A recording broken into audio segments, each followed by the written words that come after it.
Hello बच्चों, let's read the question. So the question here is, who proposed the first phylogenetic system of plant classification? तो इस question के लिए हमारा जो key concept है वो है phylogenetic system of plant classification. So यहाँ पे key concept को हम लिख लेते हैं और phylogeny का मतलब होता है कि जो evolutionary relationships होते हैं different organisms के अंदर उसको हम phylogeny बोलते हैं. So that means ये जो system of plant classification है इसमें हम एवोल्यूशनरी रिलेशनशिप्स को देखेंगे. So this particular system is based on the evolutionary relationships.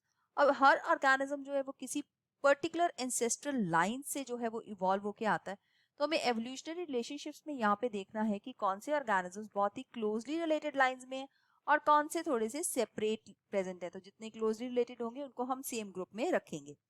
सो यहाँ पे ये जो एवोल्यूशनरी कंसेप्ट है ये बेस्ड था डार्विन, जो कि है चार्ल्स डार्विन जिनका पूरा नाम है, उनकी एक बुक के ऊपर. तो एवोल्यूशनरी रिलेशनशिप वहां पे है. So on the origin of species by means of natural selection. So the books name is on the origin of species by means of natural selection. So natural selection एक बहुत ही important जो concept जो था वो जो Charles Darwin है, father of evolution, उन्होंने ये इंट्रोड्यूस किया था. तो यहाँ पे इस बुक के ऊपर बेस्ड जो था एवोल्यूशनरी रिलेशनशिप को देखा गया और ये ट्रू रिलेशनशिप्स को रिफ्लेक्ट करता है among different types of organisms. जो ट्रू रिलेशनशिप्स होते हैं बिल्कुल. सो एवोल्यूशनरी रिलेशनशिप्स हमेशा ट्रू रिलेशनशिप्स होते हैं. और इसको सबसे पहले प्रपोज करने वाले जो साइंटिस्ट थे उनका नाम था Engler and Prantl. So Engler और प्रांटल जो थे साइंटिस्ट, इन्होंने सबसे पहले फ्लावरिंग प्लांट्स को अरेंज किया था in order of increasing complexity of their floral morphology.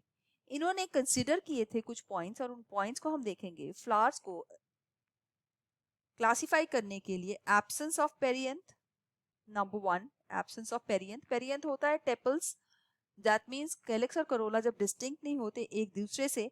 फिर presence of one ball of perianth, presence of one whorl of perianth, मतलब perianth का सिर्फ एक सिंगल whorl ही होना चाहिए. Then unisexual flowers. Unisexual flowers मतलब या तो स्टेमन हो उसमें या पिस्टल्स हो, मतलब स्टैमिनेट और पिस्टलेट फ्लावर्स हो. और anemophily. Anemophily primitive to flowers. तो इन्होंने कहा कि ये जो सारे फीचर्स है, ये जो फीचर्स होंगे ये जो है प्रिमिटिव फीचर्स है as compare to the other features, जिसमें होगा presence of perianth, presence of two whorls of perianth, फिर बाइसेक्सुअल फ्लावर और एंटोमोफिली. तो उसको एडवांस्ड फीचर्स लिया गया था. तो ये प्रिमिटिव फीचर्स कंसिडर किए गए थे. तो इस तरह से फ्लावरिंग प्लांट्स को जो है फाइलोजेनेटिक सिस्टम के साथ इसको क्लासिफाई किया गया था. सो यहाँ पे हम देख सकते हैं कि इस क्वेश्चन का आंसर हमने फाइंड आउट कर लिया है कि सबसे पहला जो सिस्टम था वो एंगलर और प्रांटल ने जो है जिसका प्रपोज किया था और इसके हमने एक एग्जाम्पल भी देख लिया है यहाँ पे. So I hope you have understood it well. All the best. Thank you.